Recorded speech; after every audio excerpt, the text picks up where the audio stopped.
I'm trying, I'm trying. Ano ba this? I did oh, this thing. Parang this thing.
Testing, testing.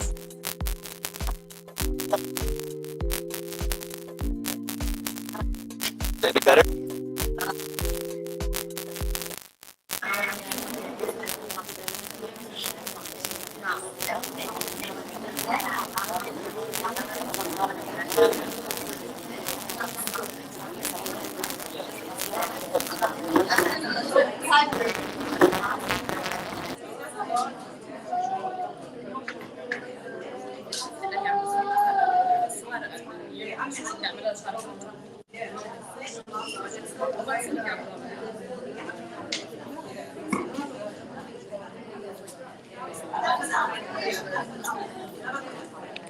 Testing, testing.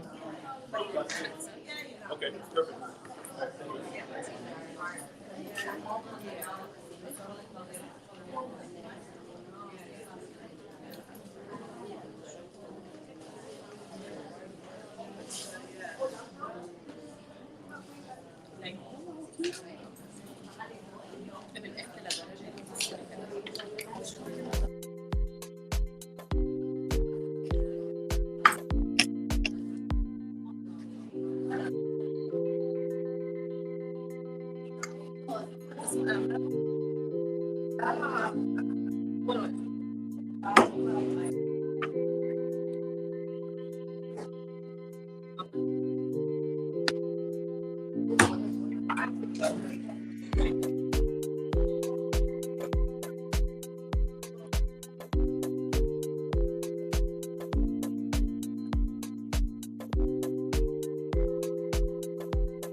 On TV.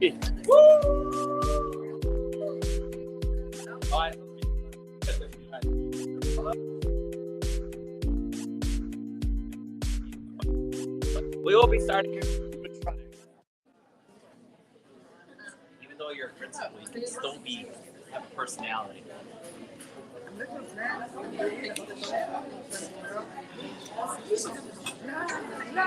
لا مش اللمسه اللي معلمها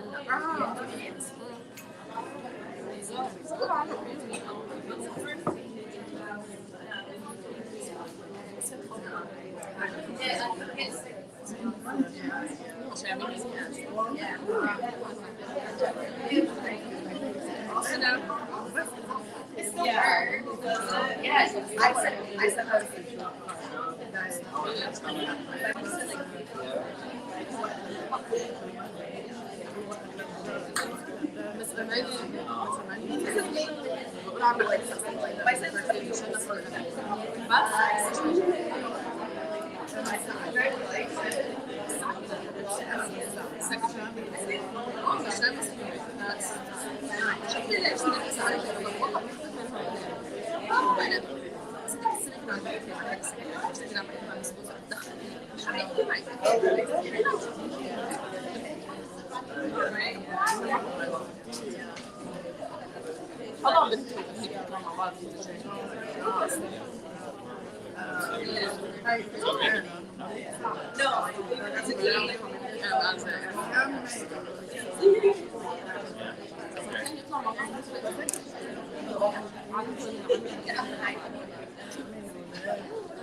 60 seconds. Ahadi, I do want to present to you someone who just got awarded as the president of our student body. And it truly is the second year in a row. And nothing to do with the meeting, but him being here, honestly, he's been with us for a very long time. I know his mom's here, but it's not because you're here, Mom. I would have done this later without you. But truly, remarkable individual, an amazing human being. He deserves this position. He didn't earn it. He deserves it. And the fact that it's 2 years in a row tells you something. Remember, it's all voted by the student body. We have nothing to do with this. The kids selected him.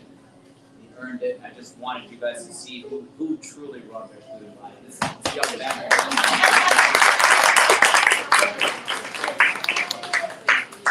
I'm stepping away. Mr. Witt wants to get started. All right, guys. Hi, guys. I'm off camera now. Hello, this is Mr. Witt's show. Okay, so 11:30, I do want to get started. I want to go over just a few things to make sure that the voting process goes smoothly. First off, the pens that I put on your table are brand new. and they have that little red button on top of them. Make sure when you're voting that you peel that off so that your pen will actually work. So the ballot was created through all the nomination forms that you guys filled out at our last meeting. I compiled those, and everybody whose name was nominated got put onto the ballot. There's 4 sections. Here we have president, treasurer, secretary, and then this one down here is if you just you don't want one of these roles, but you just want to be a part of it and help out. Okay? If that's you, you fill out this part down here. Okay? When you're filling this out, fill out only one bubble per square. So like for president, pick one person, treasurer, pick one person, secretary, pick one person. Okay, so if you only want to vote for, let's say you only want to vote for secretary, just vote for the secretary and leave the rest blank. You don't feel like you have to fill in one for each.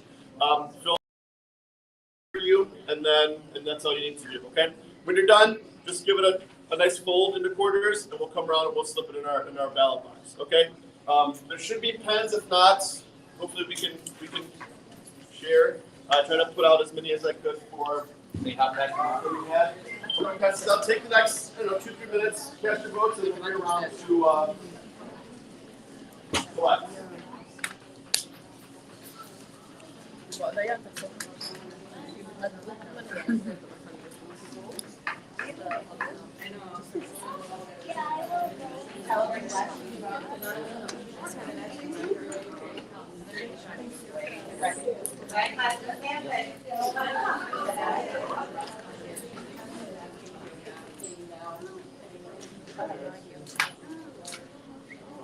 اوكي شو بدي اعرف انه مين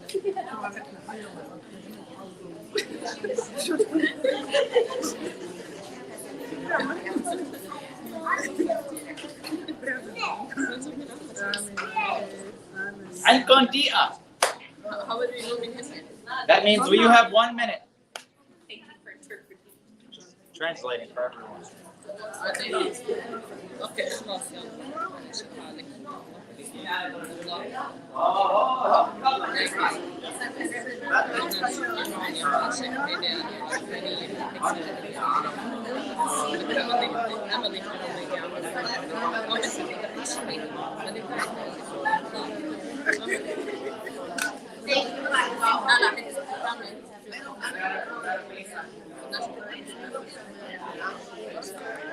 So, the candidates who are here, you can raise your hand. If I can have, Mina's not here, and Lights, are you here? I just want to make sure you guys all know who was here. Emily, you want to raise your hand? Okay, just raise your hand. Fauzia, you want to raise your hand? Okay. Ada, He's just going over so we know faces to names. That's all. okay, and Saliasri Al-Khas, not here. Okay, just so you guys know, that's all. The parents at home, bear with us. We're just doing a quick election here, which is a good thing. But we'll be sharing our results, hopefully in the upcoming newsletter and before parent-teacher conferences. Give us a minute here. We'll just continue with our program. خلصتم؟ يلا اخذوا الورقة. How do you say fold it?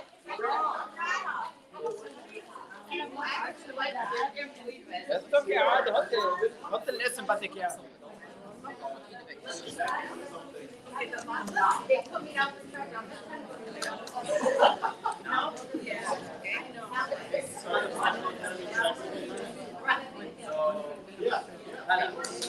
Oh! When you're done, go ahead and give it a double fold. When you're done, video on. Okay. I love you. Take care.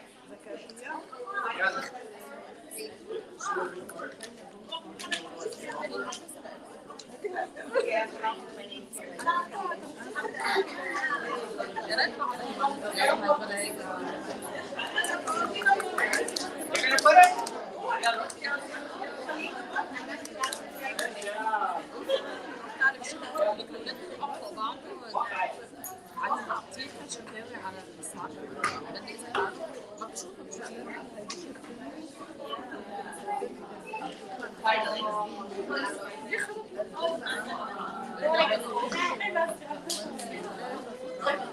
Bad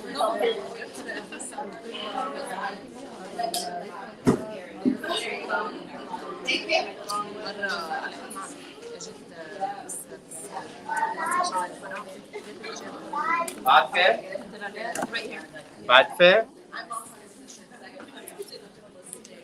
Okay. Figure it out.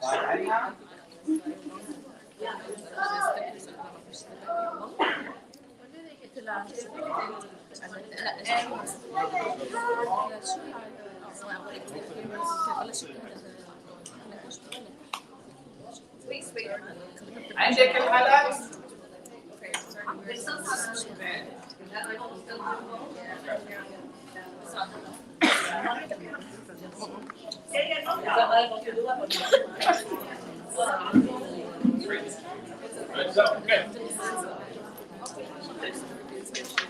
Okay, now that our election, our voting period is over, I'm going to invite our social work team to come up and join us for a short presentation.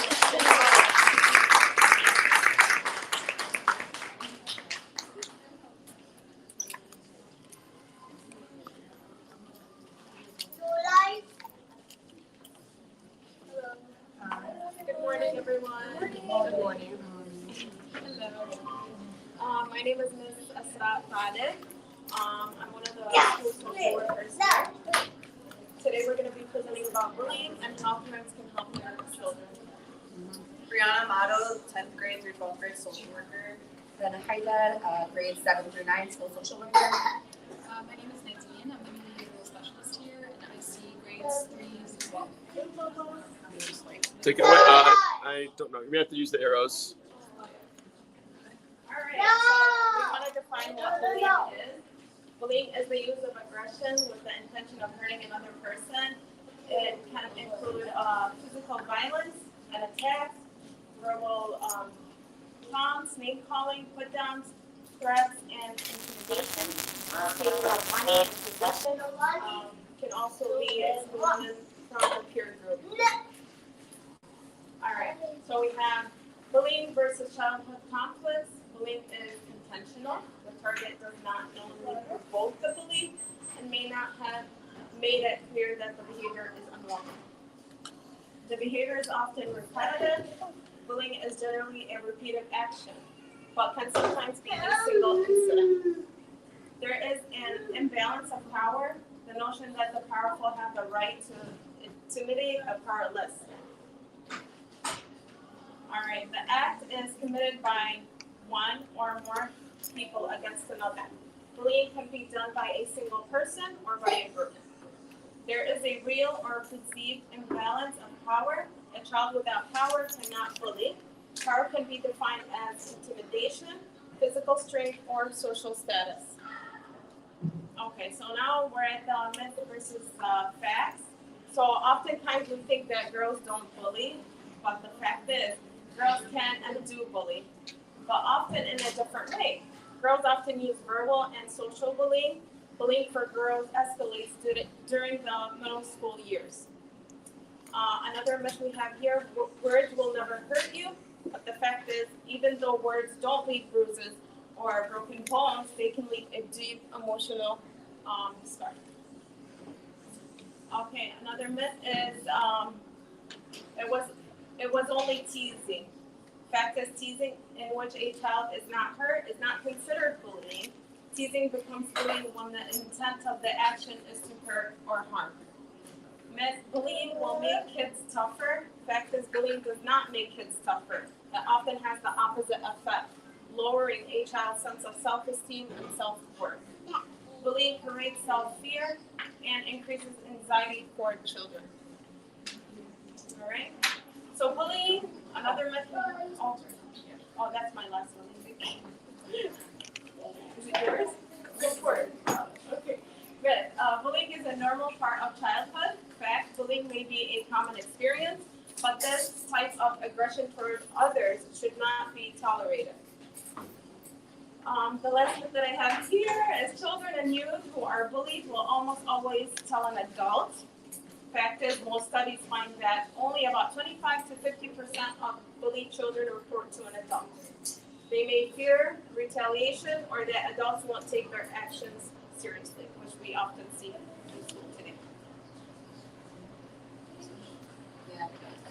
Yeah. So another myth is that kids who bully are usually the kids with really few social skills, which is actually quite the opposite.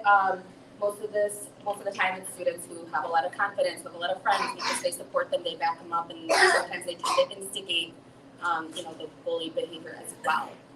A myth is that they need to learn how to deal with the bullying on their own. So the kids who are being bullied, oftentimes, or a fact is that sometimes they don't have the skill set to do so. So it's up to parents, up to mental health professionals, social workers in the school, up to teachers to help teach them the skills of how to deal with this, and most importantly to their peers, right? Because the peers are the ones who are seeing what's going on, and it's up to them to talk to other students and tell them to stop or tell them how to deal with these situations instead of being what we call a bystander. Okay, so here we have a couple pictures. This is what traditional bullying looks like, right? We hear bullying, we think fist fighting, physical, relational bullying. So that looks like gossiping, spreading rumors, and then verbal bullying, which is name calling, yelling at each other, using curse words. So this is what we think of when we say bullying. Now in today's world, this is what bullying looks like. We have seen an increase in the number of cyberbullying. This has become a huge issue. Everyone's behind their screen, behind their phone, social media. Social media is a big issue. So we're going to talk about a little bit about cyberbullying. So some of the similarities between traditional bullying and cyberbullying is obviously we're still seeing the repetition, so it's happening repeatedly over and over again. It's intentional, so the person who's the bullier, it's intentional what they're doing. And then finally, the power imbalance. You still have someone who's kind of on the lower scale and someone who has all the power in the situation. Now, some of the differences. So the biggest thing is that it's anonymous. So it says here 50% of students who reported, they reported that they didn't know who bullied them because we're using fake accounts on social media. We're using private numbers to call people, and they don't know who's actually initiating the bullying, which is a huge problem. Disinhibition, it's a sense of you can't see me, I can't see you. So a lot of times, like the person behind the screen, they're putting on different behaviors than they would in person, right? Because they're protected essentially by the screen, so they're acting in a way that they might not act in person. This is a big one, accessibility 24/7. This is more dangerous because they can't leave school and go home and get away from it. It's following them when they go home because, again, it being online, they can do this at all times of the day, and that's really problematic. Punitive fears, a lot of times kids might not report this because they don't want their phones or computer getting taken away. So that's something to keep into consideration, that if, opening up to your kids and letting them know that there's something happening online, making sure that they know, like, hey, like, this doesn't affect, maybe we might make some changes so that you don't experience this, and we have like more restrictions on your technology, your phones, computers, but letting you know that they're not necessarily in trouble and going to get things taken away so that they can open up to you. And then finally, bystanders, we talked about that earlier, but it's different for cyberbullying because they're not face to face with the bullier. They're kind of maybe sending screenshots, they're looking at it, they come across something, they're seeing it, but they're not actually witnessing it face to face, and I feel like that makes a little bit of a difference.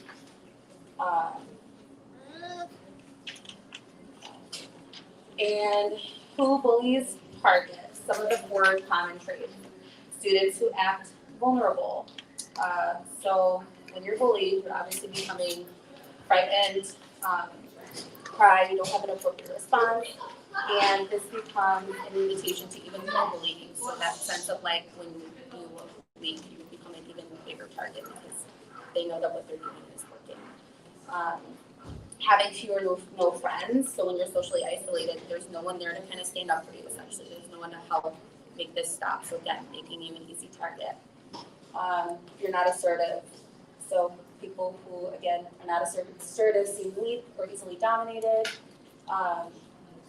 Targets are also less likely to tell someone about the bullying, so if you're not one to be assertive, stand up for yourself, you're not going to go tell a teacher, you're not going to go tell a parent, so the bullier knows that this is something they're probably going to get away with.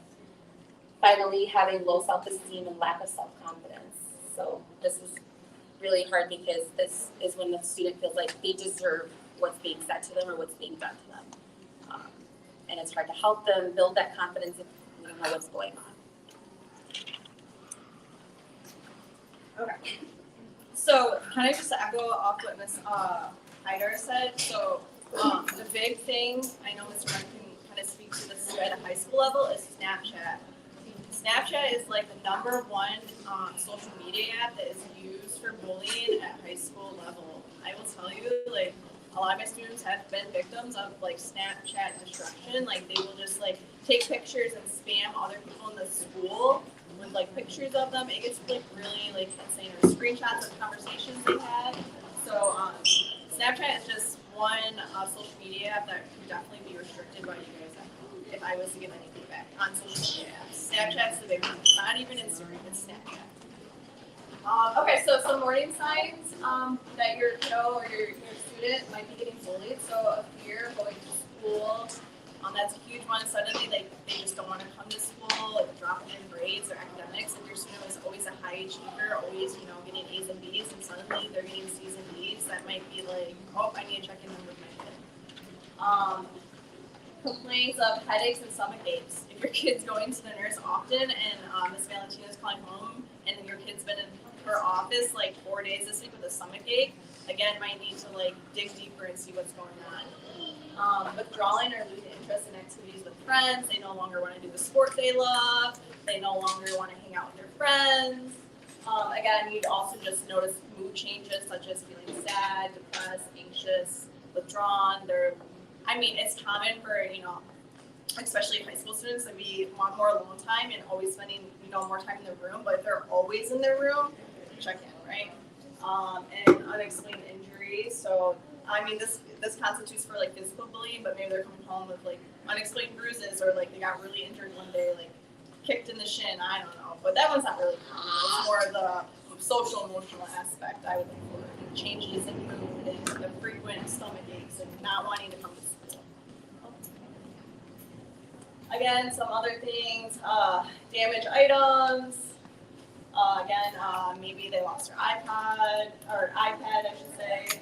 Trouble sleeping, changes in eating habits. So these all go kind of in hand. You notice that if they're on their phone and they're excessively on their phone, and then like 1 minute they're fine, and then you're having a conversation with them and they're on their phone, and then next thing you know they're like hysterically upset or extremely moody, like a split second. Like, I'm gonna tell you right now, whatever they just viewed on that phone just triggered them to be that way, probably. Again, aggressive or disruptive. That could be in the school setting. They might not have the skills, the social skills that Ms. Haidar was talking about to kind of like be able to handle the bullying situation. So instead of like advocating for themselves and speaking up, right, like telling someone they're getting bullied, unfortunately, they're probably going to withdraw and have like a more of an internal aspect to it. So they might become aggressive or disruptive themselves in class.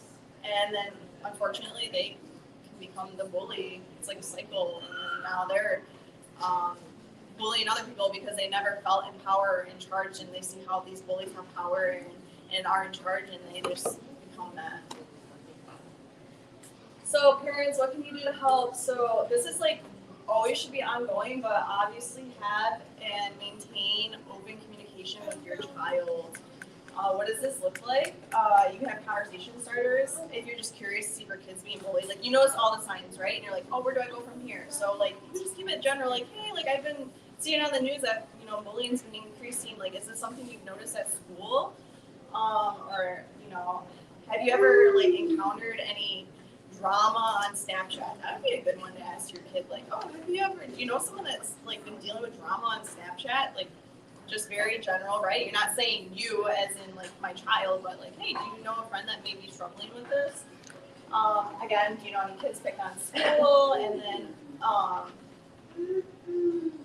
if they do disclose to you, this is like so important and so sensitive. Like you want to empower the kiddo, but you don't want to take away from their autonomy and make them feel shame for being bullied.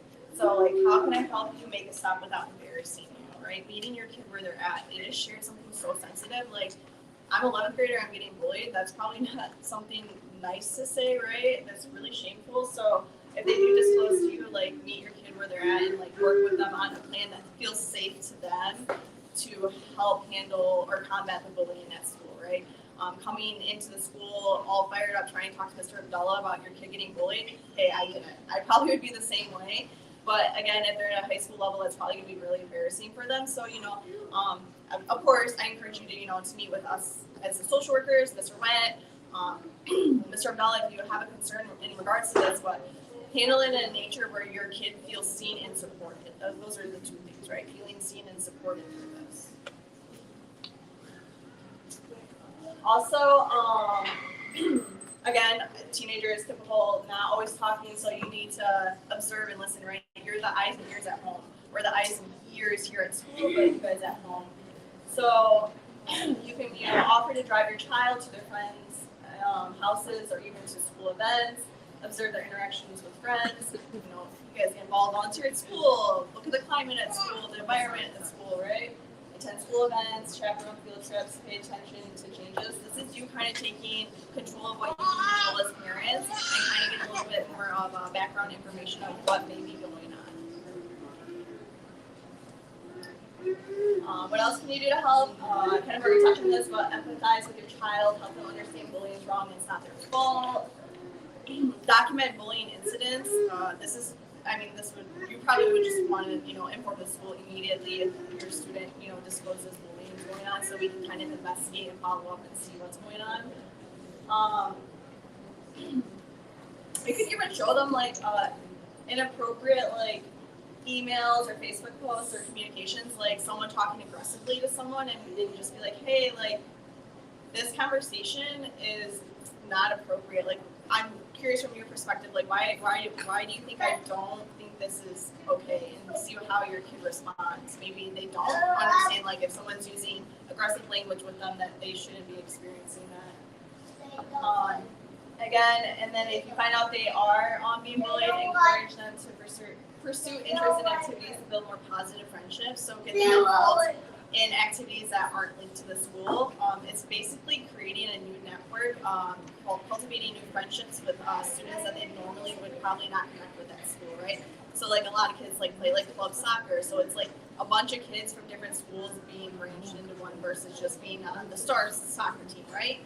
Getting them to build new friendships and have healthier friendships. Again, help your child develop strategies and skills for handling bullying. This is where us as social workers come in, right? We can meet with your kiddo and provide them those coping skills and those strategies that, they can take the power back from the bully and they can empower themselves. And again, we already talked about this, contact the school social workers for more information. So, important thing to know is that if your kid is physically being bullied and it's kind of this notion, if he touches you, you should fight back. I get it, self-protection, I hear that, but it's actually ultimately more dangerous in the school setting. This could get your child into more trouble with the school, and your child could be actually seen as an instigator versus someone trying to defend themselves.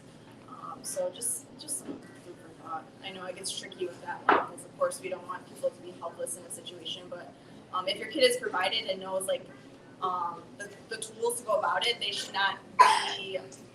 They should tell someone before they get to the fighting stage. Is what I'm getting at.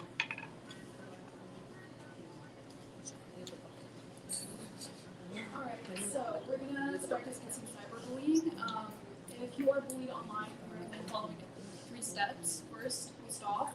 We block the person that is causing bullying, and then you report the person. And I'm going to go into a little bit more details.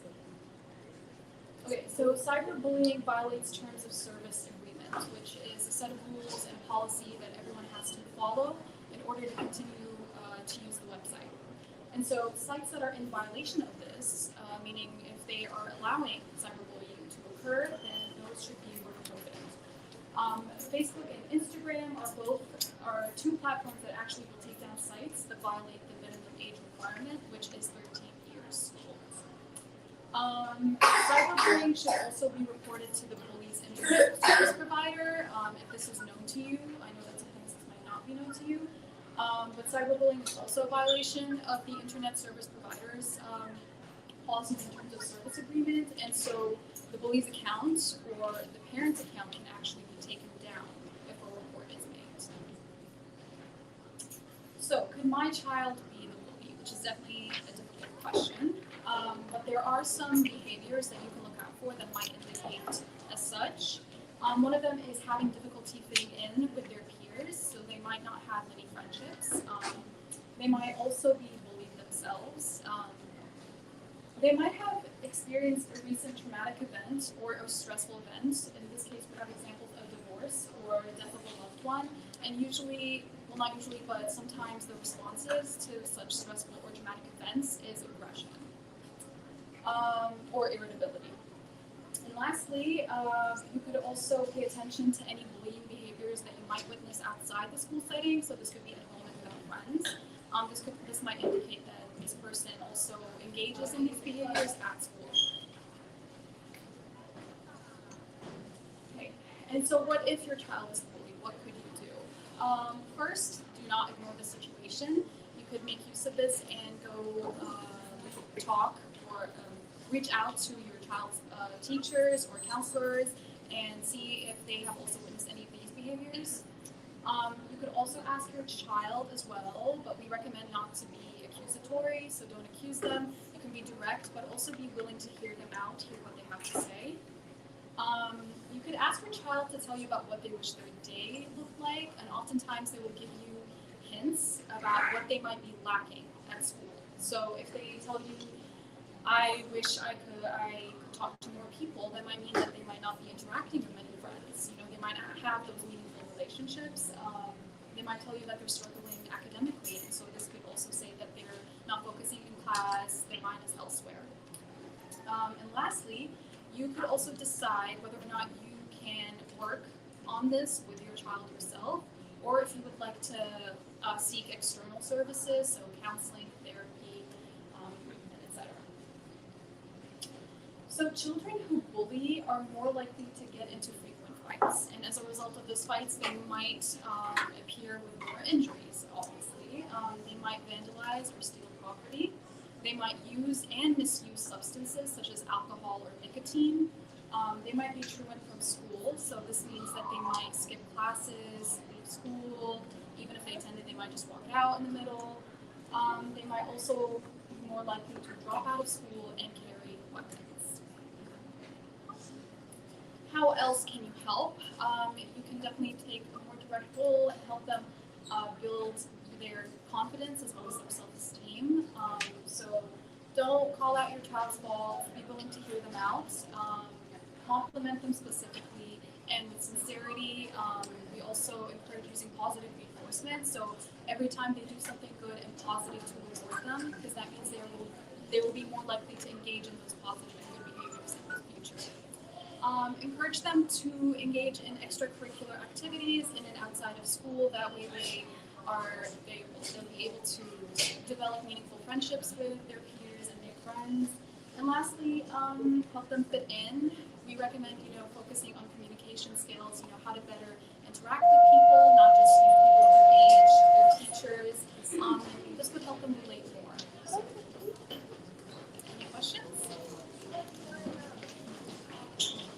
So this is the perfect time during this transition. If you want to get up and refresh your coffee, we're going to have another presenter come up in a few minutes here. So if you want to get up, walk around, stretch your legs, get something more to eat, we'll start again at about 12:05 once this transition is over. All right. Thank you, guys.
At around 12:30 or so, whenever we wrap up, we'll do our raffle. So make sure you do not lose your raffle tickets. Keep those handy. Take it away. Hello everyone. Today we will talk about time management. Sorry, my name is Salima. We will from LAHC. So today we will talk about time management. Usually we do it bilingual in English and Arabic, but we don't have time. So I'll speak in English and I'll do the presentation here in Arabic. So yeah.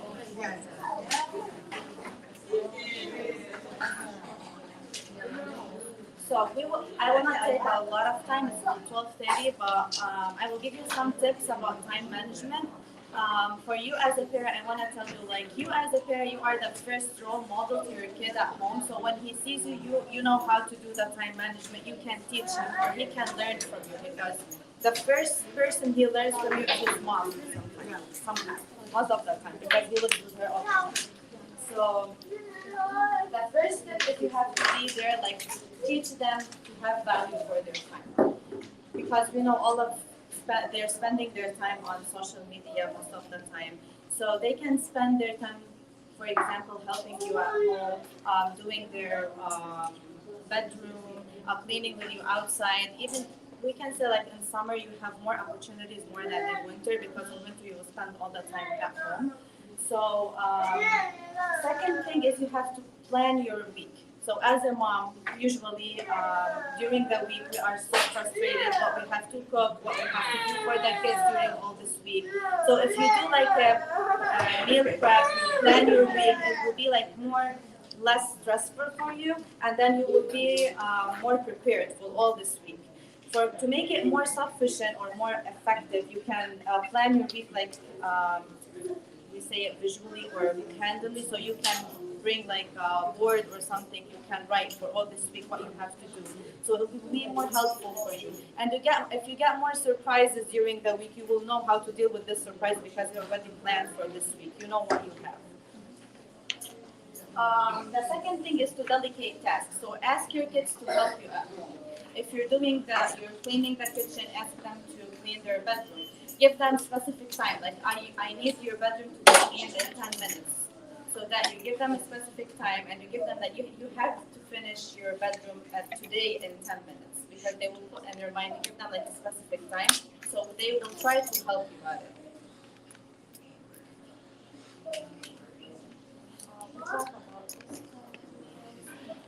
The most thing that can help us is to write the things, as I told you before, because if you write them, you will be more prepared and you will know what you have in this week.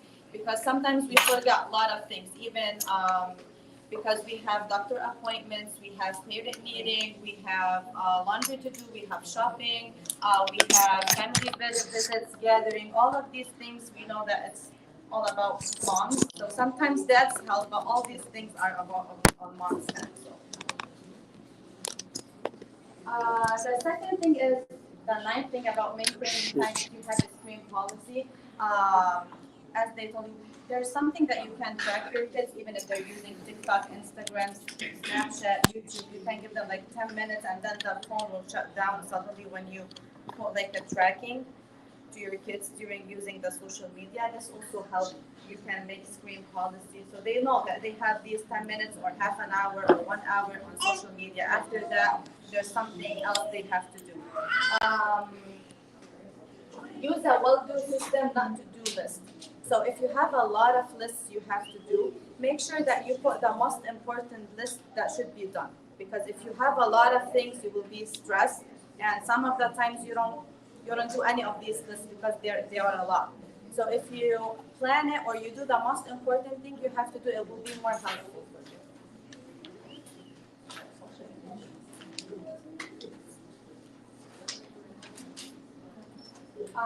Why you should teach your kids that time is important, because they will give this time value. They will be more responsible about this time. When they're growing up, they know that they are responsible about these things they have to do. Because imagine if they're not responsible about even cleaning their bedroom or doing their homeworks. As they're growing up, they don't have any responsibilities. They will not care about anything. So it can reduce stress also, because if you manage your time, you will be less stressful. They will be more responsible. You will learn them or teach them how to put their priorities. So which is the most important thing they have to do. So they will learn these things from you also. And it will teach them the self-discipline.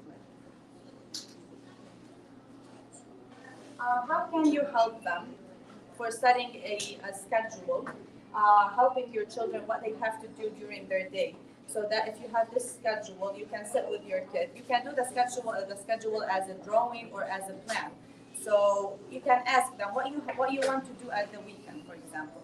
So on Saturday, they want to wake up, brush their teeth, clean their bedroom, eating breakfast, playing outside with their brothers and sisters for half an hour, but then watching TV for half an hour. So this is how you teach them how to plan their schedule and during a specific time.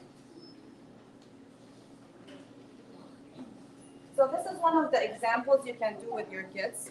You can draw a clock, or you can copy paste it from Google. And then you decide every time what they have to do. For example, if they come back from school at 3:30 or 2:30, so they have this rest time from 3:30 to 4 or 5. And then from 5 to 6, they can have homework, and then 6 to 7, they can have playtime, dinner. You decide with your kid what they want to do. And then to make it more sufficient and more like they will be more, they want to help you, you can make it by colors or by drawings, so that they will help you more. And this thing depends on the age of your kid.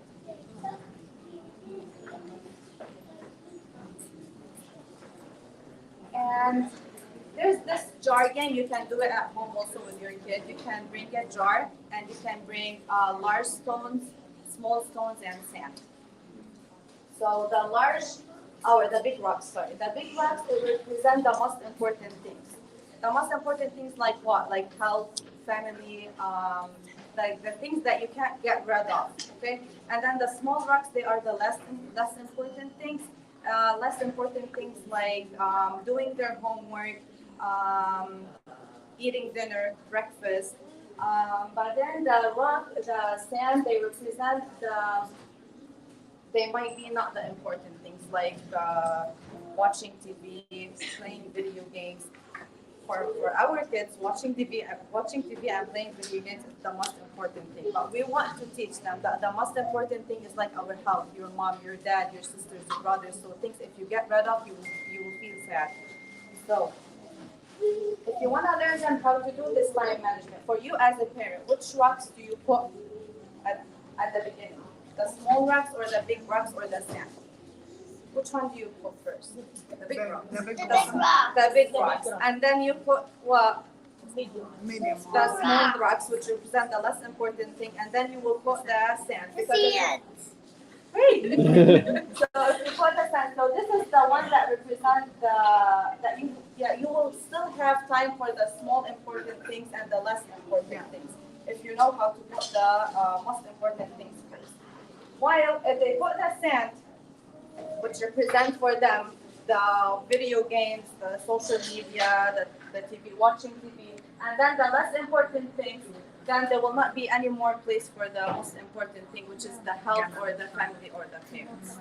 So this is one of the examples that you can teach them, and then they will know more about time and the value of their time.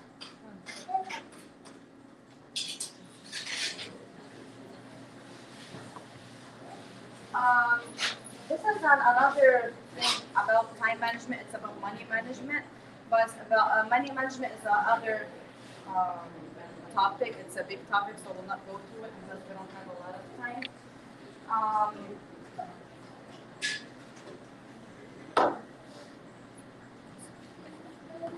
But I will give like this small tip. We notice most of the teenagers or kids these days they're looking about social media, so they're seeing other friends. They have like a fancy house or fancy clothes, or they want to be like their friends. They want to like expensive car. But most of the parents, they're not able to give these things for their kids. So to be more helpful for your kids, just let them know that you have a car, but it's not like the most expensive car as your friends. But it's still sufficient, it's still working, it can take you back and come back from home. So it's still working, and you have a car as your other friends. So you can work Better than having no car. better than having no car. So just let them know that there's something nice that you have other people also don't have. So you have a car, other people they don't have a car, for example. So this is the thing that you can help your kids out. Even if they want to like collect money, you can help them while they're helping you at home. You can give them money because they did their bedroom, but not all the time, because they will put in their mind, if I help my mom always, I will get money. So like a gesture or praise if they do this thing once in a while.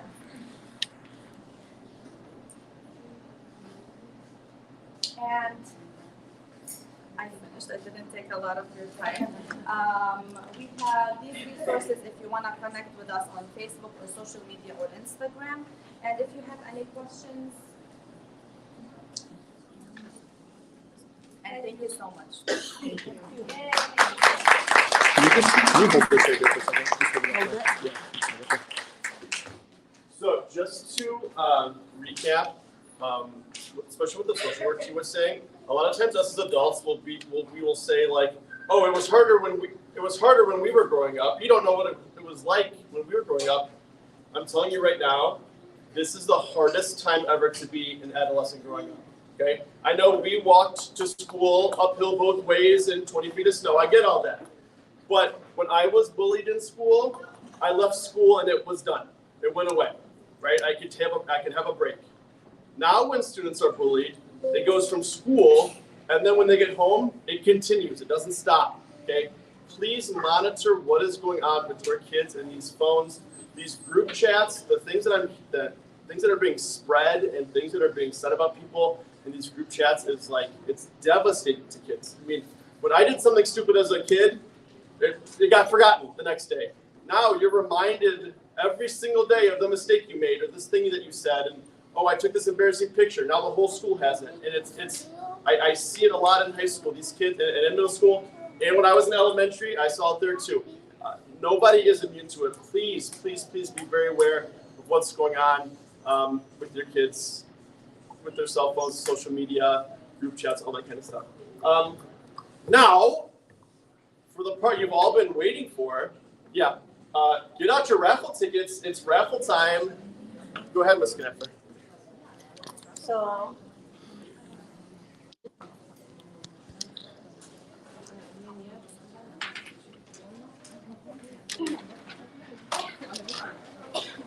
I wish good luck for everyone. You want to help me again today? The star of the show. So I need you to pick one. Good job. And it's 3198704. 31981.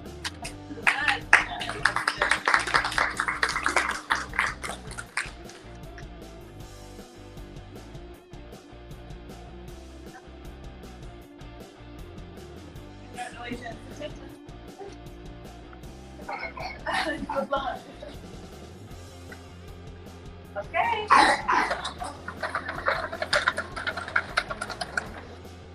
It's her luck. She wants to win. Okay, so it's 3198695. Yay!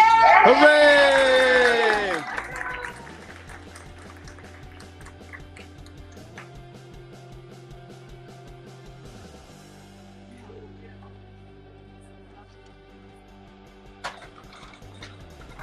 One more.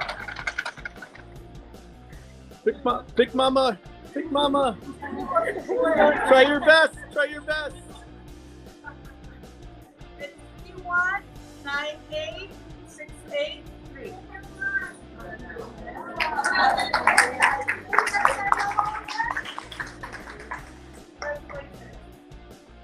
Mirsad, you want to talk about the next family engagement?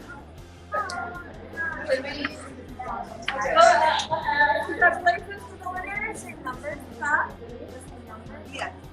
What do you mean the same number? What was the last one was the 3.